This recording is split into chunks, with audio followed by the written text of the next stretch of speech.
আকুতি বিনতি করে বলছে যে ভাই আমার খুব জরুরি কাজ, রাস্তাটা ছেড়ে দেন, আমি একটু আমার গন্তব্যস্থলে পৌঁছাতে চাই।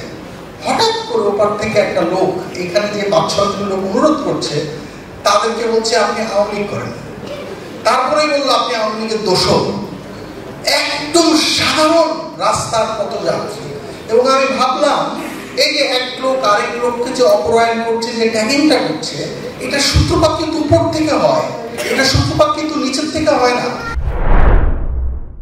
গণঅভ্যুত্থানের আগে আমরা যারা আলোকচিত্রী নিয়ে কাজ করি তারা আমরা একটি পাঠশালায় বসেছিলাম যে আমরা কি করতে পারি। সেই জায়গা থেকেই আমরা ভেবেছিলাম যে জিনিসটাকে আলোকচিত্রের মধ্যে না রেখে আমরা কিভাবে আর্টের যে নানান জায়গা আছে একটু লার্জার স্পেসের মানুষগুলোকে নিয়ে একসাথে দাঁড়াতে পারি। সেই জায়গা থেকেই আমরা রাস্তায় দাঁড়িয়েছিলাম। আমি একটা ছোট্ট অভিজ্ঞতা দিয়ে একটু ছোট্ট করে কথা বলতে চাই। আমি 18 তারিখ প্রগতি সমিতিতে ছবি তুলতে গিয়েছিলাম। 17 তারিখ যখন ঢাকা বিশ্ববিদ্যালয়ে পুলিশ এবং ছাত্রলীগ বেপরোয়াভাবে ছাত্রছাত্রীদেরকে ছত্রভঙ্গ করে দেয় এবং আবাসিক হলগুলো ফাঁকা হয়ে যায়, অনেকেই ভেবেছিলেন যে আন্দোলনটা হয়তো এখানেই থেমে যাবে। এবং আমি এর আগে কখনো প্রগতি সমিতিতে ছবি তুলতে যাইনি। ছবি তুলতে হলে বেশিরভাগ সময় আন্দোলনের শাহবাগেই যেতাম এবং খুব অদ্ভুতভাবে প্রগতি সমিতি আমার বাসার কাছে। তাই আমি বললাম শাহবাগ যাওয়া অনেক দূর হবে, আগে প্রগতি সমিতি গিয়ে দেখি কি হয়। এবং আমার জন্য খুব ইন্টারেস্টিং অভিজ্ঞতা ছিল, কারণ 18 তারিখ প্রগতি সমিতির ওই রাস্তার আশেপাশে অনেকগুলো প্রাইভেট ইউনিভার্সিটি এবং পুরো রাস্তায় হাজার হাজার ছেলেমেয়ে, এবং এই হাজার হাজার ছেলেমেয়ের বেশিরভাগ ছেলেমেয়েকে আমি আগে কখনো দেখিনি। এবং তাদের প্রত্যেকের ইউনিভার্সিটির অনেকের একটা ব্যাচ আছে কাঁধে। এবং আমি ভাবছিলাম যে এই ছেলেমেয়েগুলো কেন রাস্তায় নামলো, মানে এদেরকে আসলে ঠিক আমাদের এখানে যেই দলীয় রাজনীতি হয় সেই রাজনৈতিক জায়গা থেকে এই ছেলেমেয়েগুলোকে রাস্তায় নামানো যাবে বলে আমার কখনো মনে হয়নি। এবং সেটা ভাবতে গিয়ে আমার কাছে একটা কথা বারবার মনে হচ্ছিল যে আসলে আমরা গত 15 বছর যেই সময়টার ভিতর দিয়ে গেছি, এই সময়টিতে দেশে আসলে কোনো মানুষের কোনো আত্মসম্মান ছিল না। এবং বিগত ক্ষমতার কেন্দ্রে যারা ছিলেন তারা মনে করতেন যে মানুষের সম্মান গুরুত্বপূর্ণ না, মানুষ সম্মান ছাড়াই বেঁচে থাকতে পারে, দাস হয়ে বেঁচে থাকতে পারে মানুষ। এবং মানুষ যে আসলে দাস হয়ে বেঁচে থাকতে পারে না, এবং মানুষ যে কোনো না কোনোভাবে একবার ঘুরে দাঁড়াবেই, সেইটা আমার কাছে মনে হয় গণঅভ্যুত্থানের সবচেয়ে বড় ঘটনা। এবং আমরা এমন একটা সময় দিয়ে গেছি, এখানে কার্টুন করার জন্য মানুষকে বাসা থেকে তুলে নিয়ে গেছে। আমি পাঠশালায় পড়াই বলে শহীদুলের সাথে খুব কাছ থেকে কাজ করেছি। শহীদুলকে যখন তার বাড়ি থেকে তুলে নিয়ে যায়, আমি তখন রাত 12টা বাজে এক বন্ধুর বাসায় উত্তরায় আমার ফিল্মের সাউন্ড এডিটিং এর কাজ করছিলাম।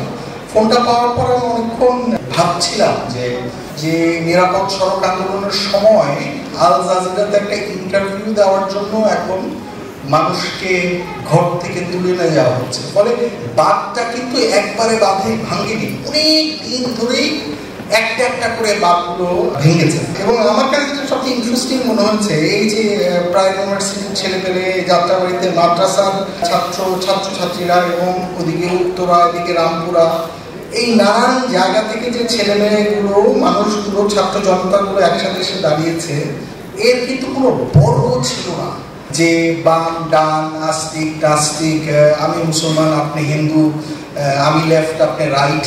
এবং এই বর্গগুলো যত তৈরি করা যায় ততই কিন্তু আমাদেরকে কাবু করে রাখা যায়। এবং আমার কাছে মনে হয় এখন আমরা 1 বছর পর এমন একটা সময় এসে দাঁড়িয়েছি, কেন জানি মনে হচ্ছে বর্গগুলো চাঙ্গা দিয়ে উঠছে। এবং আমাদের একটু মাথায় রাখা দরকার, এই বর্গগুলো চাঙ্গা করে রাখলে কাদের লাভ, এই বিভক্তি দিয়ে আমরা আসলে কোথায় গিয়ে পৌঁছাই। গতকাল শাহবাগে এসেছিলাম একটা বিশেষ কাজে, বাড়ি গিয়ে খুব একটা ইন্টারেস্টিং ভিডিও দেখলাম যে শাহবাগের রাস্তাটা আবার বন্ধ করে রেখেছে।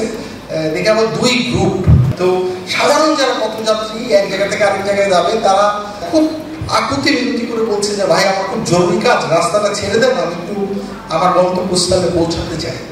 হঠাৎ করে ওপার থেকে একটা লোক, এখানে যে 5-6 জন লোক অনুরোধ করছে, তাদেরকে বলছে আপনি আওয়ামী লীগ করেন। তারপরেই বললো আপনি আওয়ামী লীগের দোষর। একদম সাধারণ রাস্তার পথযাত্রী। এবং আমি ভাবলাম এই যে এক লোক আরেক লোককে যে অপরায়ণ করছে, যে ট্যাগিংটা করছে, এটা সূত্রপাত কিন্তু উপর থেকে একটা সূত্রপাত কিন্তু নিচের থেকে হয় না। এই এক্সাম্পলটা আমাদের ক্ষমতাবানরাই দেখিয়েছে যে আপনি যখন তখন যেখানে গিয়ে বাড়ি ভাঙবেন, আপনার সামনে পুলিশ দাঁড়িয়ে থাকবে এবং পুলিশ দাঁড়িয়ে চেয়ে চেয়ে দেখবে, এবং এই সাপ এক সময় আমাদের সবাইকেই হয়তো গিলে খাবে। এখন যারা বাড়িতে বসে বসে আমরা যারা ভিডিও ফুটেজ দেখছি, এই ফুটেজ আমাদেরও খাবে। আরেকটা ছোট্ট একটা কথা বলি, আমার বাড়ি কুমিল্লা, আমি কুমিল্লা শহরে বড় হচ্ছি। কুমিল্লা শহরে টাউন হল নামে একটা জায়গা আছে, সেই জায়গায় বীরচন্দ্র পাঠাগার নামে 1885 সালে স্থাপিত একটা পাঠাগার আছে। সেই পাঠাগারটা জুলাই 5 তারিখের পর কে বা কাহারা নৃশংসভাবে চুরমার করে, এবং সবচেয়ে গুরুত্বপূর্ণ যা ওই পাঠাগারের বই ছিল, দুষ্প্রাপ্য নথি ছিল, সেগুলো লুট হয়ে যায়। এখন আমার চারপাশেই অনেক বন্ধু বান্ধবকে বলতে শুনি যে এই যুক্তি দিয়ে বলেন যে এটা ফ্যাসিস্ট আইকন, এটাকে ভেঙে ফেলতে হবে। তো আমাদের ফ্যাসিস্ট আইকনের নামে আমরা চারপাশে যা আগে এবং পরে ভাঙতে দেখছি, এই ভাঙ্গাটা আমাকে শিল্পী হিসেবে আসলে একটু চিন্তিত করে। এক ছোট্ট কথা বলি, শেষ করবো। নিদ্রাপ একটা কথা বলছিল, কদিন আগে আমাদেরই এক বন্ধু ইনস্টাগ্রামে শহীদ যারা হয়েছেন এরকম 15-16 জনের ছবি এবং নাম এবং জিনিস পোস্ট করছিলেন, এবং আমি ছবিগুলো এখন যেহেতু ইন্টারনেটের যুগ, মোবাইলে স্ক্রল করছিলাম, আমি ভাবছিলাম এই যে নাম না জানা অসংখ্য তরুণ, ছাত্র, শ্রমিক, নানান ধরনের মানুষ, তাদের ভিতরে তো রাজনৈতিক কর্মীও আছেন যে জীবনটা দিলেন, এবং তাদের রক্তের উপর দাঁড়িয়ে আজকে আমরা যে জুলাইটা দেখতে পাচ্ছি বা যে বাংলাদেশটা দেখতে পাচ্ছি, এবং প্রতিনিয়ত অনলাইনে যেভাবে আমরা জুলাইয়ের মালিকানা নিয়ে দেখি, শের দম নিয়ে লোকজন বসে যে আমার 2 আনা তোমার 4 আনা আরেকজনের 8 আনা। আসলে এই মানুষগুলোর রক্তের সাথে বেইমানি করলে আমরা আসলে কোথায় গিয়ে পৌঁছাবো, সেটা নিয়ে সত্যিকার অর্থে আমার ভাবা প্রয়োজন। এবং আমার কাছেও মনে হচ্ছে নিশ্চয় মতো যে যেই পরিমাণ ড্রোন শো, যে পরিমাণ কনসার্ট, যেই পরিমাণ যেভাবে জুলাইটাকে উদযাপন করা হচ্ছে, আমার কাছে মনে কিঞ্চিত নীরবতাও প্রয়োজন। আমাদের কিঞ্চিত একটু নিজেদের ভিতরের দিকেও তাকানো প্রয়োজন যে আমরা আসলে কি এই বাংলাদেশ নির্মাণ করতে চেয়েছিলাম কিনা, কিংবা যেই বাংলাদেশ নির্মাণ করতে চাই, আমাদের রাষ্ট্র তো পুনর্নির্মাণ করার কথা, আমরা কি সেই পুনর্নির্মাণের পথে হাঁটছি কিনা। সকলকে ধন্যবাদ।